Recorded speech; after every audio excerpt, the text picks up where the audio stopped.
Chris, Krista. great.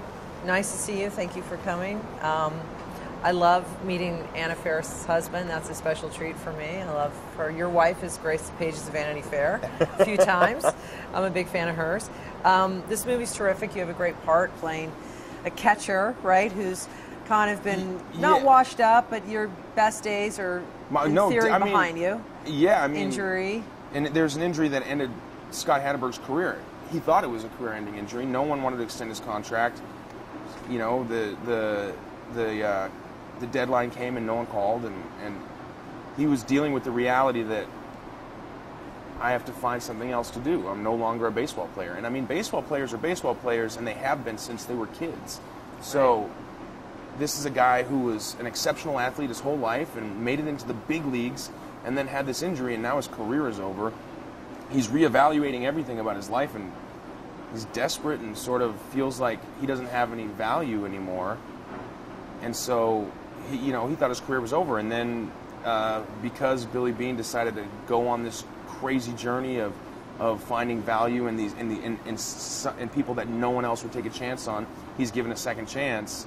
And that's where we pick up on Scott is the night that he meets Billy Beane, and then it changed his life forever. Becomes first baseman. Yeah, becomes the first baseman. Yeah. I love that scene with you and was it Dave Justice? Yeah. What are you afraid of?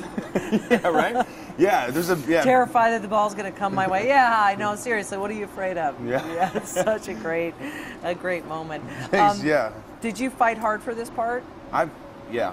This is the hardest I've ever fought for anything, I think.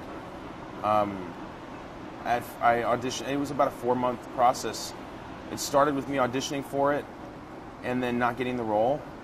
And you never can fully trust the feedback you get from your representatives. Right. But they said, Chris, they thought you were great. They thought you brought a lot of heart to it, but you're too fat for the role, and that hurts. Too fat for baseball? Everyone seems a little fat in baseball, right? You're totally right. And I think that if it were like a fictional narrative, like that sprouted out of somebody's imagination, they'd be like, yeah, give it to him. Man, it's believable. There are some bigger baseball players, no big deal. But because I would be playing a real character, they wanted the physical likeness.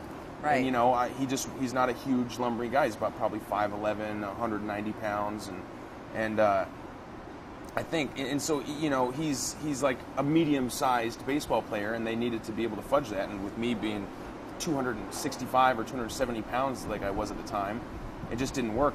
But I wanted it so bad because I fell in love with the role, with the script, and so I just fought. And I just kind of lost weight on spec. They never said if you lose weight you'll get the role. They just said you're too fat, and I was like, well, maybe if I lose weight I'll get the role. And so over the next, I think, 3 months. I just hyper-focused on it and lost a ton of weight, and hoping that they wouldn't cast somebody else, and they hadn't cast anybody else. And they gave me the role after I sent them these like super weird bikini underwear pictures of myself. Yeah. Oh boy. Yeah. Look at me. Here's my airbrush. Get a spray tan. Huh? Yeah. Huh? And they're like, okay. It was great to meet you. Nice to meet you too. And congratulations. It's a great movie. Fun. You're gonna have a lot of fun with it. Thank you.